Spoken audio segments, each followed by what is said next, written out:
Tayo ng seaweed with tuna at may cucumber at ito onions. Ayan, let's do it! Ayan.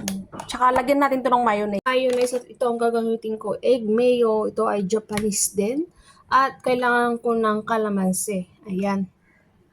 Ating gagamitin, di ba? Ito yung hiwa ng ating cucumber, pipino, at ang ating sibuyas, dapat tindin siya. Natin dito sa may container kasi mamaya ikulog-kulog natin yan, i-mix natin. Ayan, ilagay na natin lahat yon. Ayan.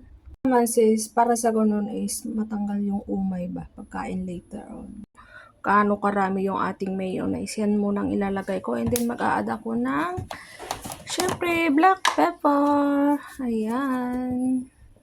And then, kulog-kulog na natin. Konting salt.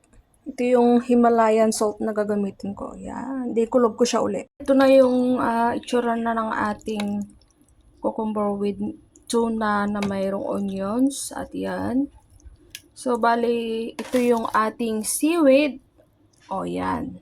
Lalagyan na natin ng ating tuna.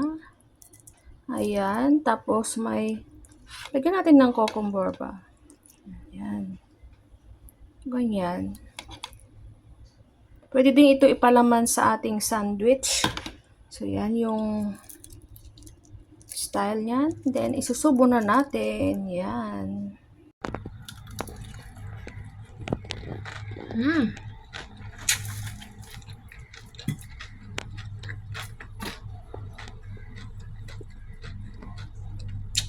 Masarap. Lasang-lasa yung tuna, tapos makrunchy yung cucumber. Ayan, try ninyo, masarap.